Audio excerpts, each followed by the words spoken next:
All right, let's go. Do you want me to start? Yes, please. Obviously, there's been a lot of development in terms of trading platforms, and you're going to tell us all about it in a second. But our first question, well, actually, it's not a question. It's, could you please tell us about yourself first? Hi, my name is Alexis Droussiotis. Closer. I'm the head of Match Trader Platform. We are a technology and liquidity company. We have been serving clients for over 11 years. And what we offer is a turnkey solution for prop firms and forex brokers, just to keep it short. I'm Elena. I'm Elena from Devexperts. Devexperts is the company behind Trade. This is a platform. Let's get all close and cozy, because I think that's where it's making the noise because of the speaker. Okay, go for it. Yeah, sorry about it. Devexperts is the company behind Trade platform. This is our flagship platform, but besides that, we've got matching engine solutions, charting libraries, and I'm heading marketing at Devexperts. Great, thank you. Darling, you will need to speak louder because, I mean, a lot of people are listening, but it's just so much noise, to be honest. So, just wondering, so how can you build the best platform, and what is the best platform? Like, how do you make it good? Alexis?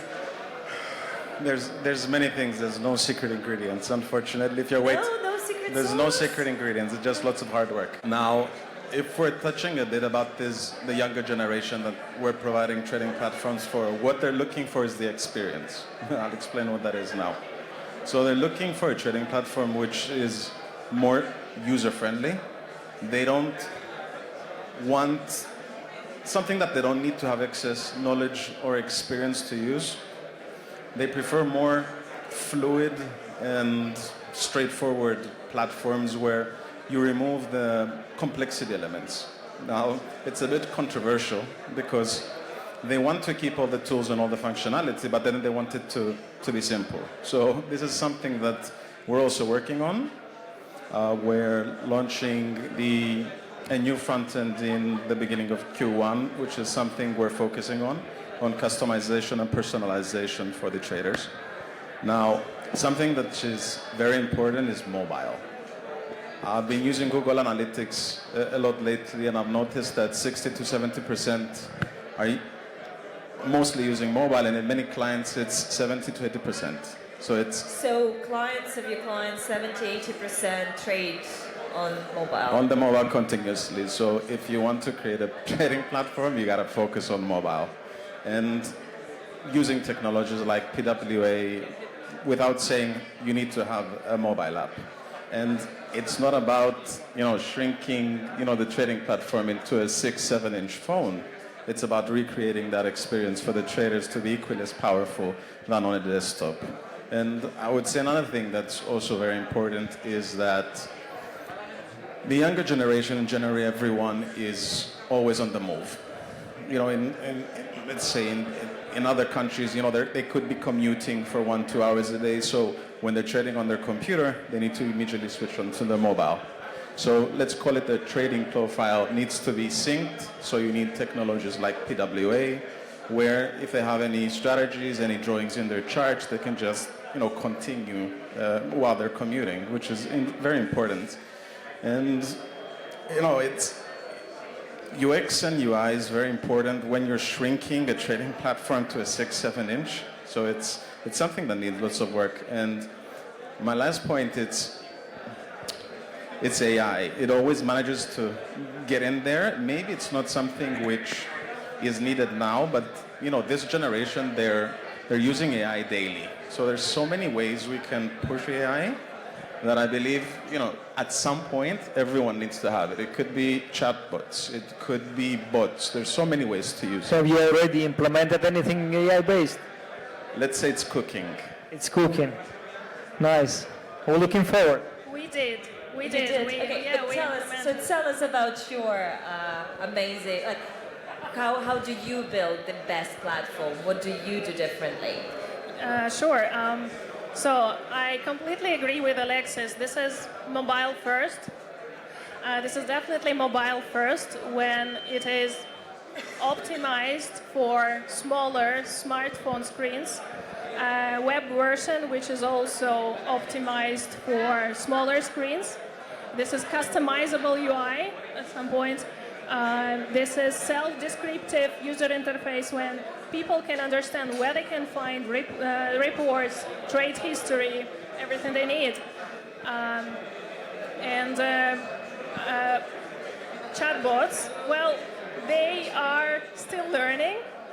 I believe there is a lot of potential for them. We already have a project when people can just drop a screenshot of their charting and studies applied on it, and a chatbot can analyze it and describe, well, in their own way, instead of a trader, and they can compare their understanding with what this AI can provide them with.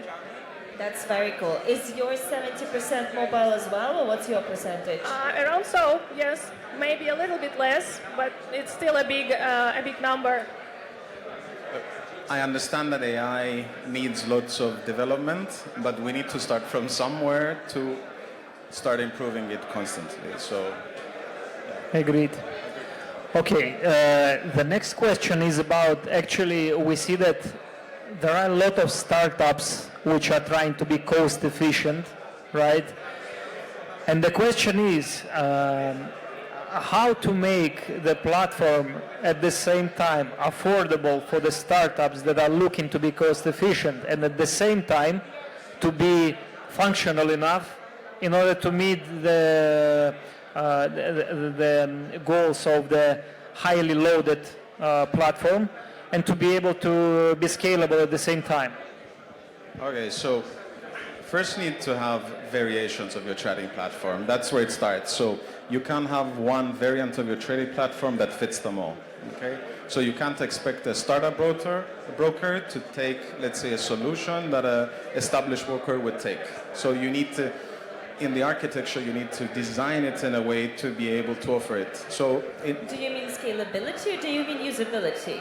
In regards to usability, now in our case we have a server license where it's categorized more for established brokers, and then in the architecture there's the white label where it's categorized for smaller brokers and for startups. That's the first part. Now, if you can, let's say in our case, because we have a liquidity arm, we also have a technology arm and a crypto payment gateway, it's very easy for us to offer as a bundle or turnkey solution to be able to offer it at a much better price. So that's the one. Now, in regards to scalability, I'll categorize it in two. The one is the backend, where it's the design, the language, the microservices that you use, and the other one is the hosting. Now, when designing a trading platform, your focus is on scalability. So it's never an issue to downscale to offer it for free, but you need to design it in a way where you can offer white labels where you can provide it much cheaper. Now, the other section is the hosting part. That's where you have costs. So that's why I prefer usually using cloud like AWS. Is that a self-hosted solution? So you are the ones taking care of it, or is the client taking care of it? Exactly, we're taking care of it. And on AWS, you can scale up and then you can scale down. So if I can scale down and give something to a broker at a much better cost, then it works for them. And something which isn't discussed a lot is the operational costs. It's like, how many people do you need to maintain this and actually set it up? I know we're in the 21st century, but there's many companies, they do lots of manual work. Now, if it takes you 1 month to set up a white label, or you need an army to actually maintain it, there is no way you'll be able to offer something or design something to be affordable because your operational costs are too high. So everything should be automated from the creation to deploying and releases. Bringing down your operational cost also allows you to, provide something much cheaper. If we're speaking of startups, young companies who are just starting, I think software as a service is the best option for them. because it takes load of their maintenance, the tech teams, and lets them focus on their marketing and servicing their clients. And especially when nowadays there is several vendors on the market and there is a healthy competition, these platform providers' fees, they're very affordable for startups. And it helps brokers just really forget about this maintenance and management of servers. When there is an influx of users, volatility spikes, they can scale in seconds. And they really don't even notice how it happens. Although they still need to take care of some alerts and some limits in order to avoid uncapped scalability. Otherwise, at the end of the month, they might be a little bit surprised with the invoice from their AWS or Azure provider. But this has managed, these limits and alerts can be managed by the vendor. So again, they just need to inform them on their plans, future growth, and that's it. So your solution is also hosted by you, right? So it's not hosted by the client, not like MetaTrader. It is, but we host it in cloud. We use AWS. Yeah, we do the same. So I don't know about it's the way to go. All right, fair enough. Roman, ask something. All right, question out of the blue. So guys, in terms of risk management, because I know that there are a lot of because we're about risk management here. Yeah, just because of that. There are a lot of startups that are coming and going, and eventually a lot of them are going just because they don't know how to monetize the flow that they have. So in terms of risk management tools for startups, what do you guys offer? Okay, so from the platform side, we have a few options. The one is called routing rules. So what routing rules actually does, it allows the broker to offset trades to their liquidity provider based on scheduled time frames. It could be settlements, it could be significant news. So rather than taking that risk, they choose these time frames to set them to their LP. Now, another thing that we offer is hedging rules. So the broker sets an amount of volume that he wants to keep internal, and then he offsets when they surpass that volume to their liquidity provider. There's other options like limiting and capping your NOP. It also depends on the risk appetite of the broker. And we have also exposure rules, which are a bit more on the general scale on the platform. Again, brokers can set a limit on the overexposure. But there's many options, as you said. Then we can go into third-party tools which are integrated. You can go into the bridge. But at the end of the day, is being able to get your data in real time to the right people so they can take the right decisions. Alexis named all those well-aware, familiar tools to many people in this hall, and I'm sure many people here again will even tell us a big checklist of these risk management tools. And I think there hasn't been really anything innovative or any significant advantage in this field recently. Correct me if I'm wrong. But let's try to think of some unobvious or some tools which usually forgotten, such as reporting, so to avoid penalties or to stay compliant, or the one I heard from the first episode of the Dealers Connect podcast, client profiling dashboard or trader segmentation. There are a lot of metrics that can be measured, learned, and help you in setting your risk limits and so on. So you have a tool for client profiling? No, but this is a great idea. And you mentioned in the podcast that you don't think there are many tools that exist. So Yeah, I absolutely agree. yeah, well, for us, for example, as long as the data can be extracted and we never throw any data away, so we store tick data, obviously we pre-calculate data, so on, so on, so on. So as long as we can take that out of the platform, you can easily use all the tools you Operate. have, let's say, in other technologies, right, Roman? What's your view on this? Look, I think that there is a very big gap. To be honest, I'm not an expert in all the platforms out there, and your guys specifically, to be honest. You have to be. You have to. We have Yeah, I history will. together. You need to send me the demo access. I will check it out. No worries. But He will Tomorrow study morning. it and ask questions. yeah, in any case, I can judge as per what I see. I see that there is a very big gap between the data that is presented, in fact, by the trading platforms in general in the market, and to those data which are the most valuable. Like, for example, okay, client profiling is the obvious, but it's a little bit more on the complicated side. What is the most interesting here is the markouts. The markouts, I believe that there is no trading platform that is reflecting this kind of stuff. The other one is basically the equity chart of the client, which I believe That's very good. CTrader, they do have it, I believe, but at least MetaTrader they don't have. I don't know about you guys, but for me as a dealer, the most, I would say, informative metric out of the blue would be the equity historical So you chart. have the MetaTrader.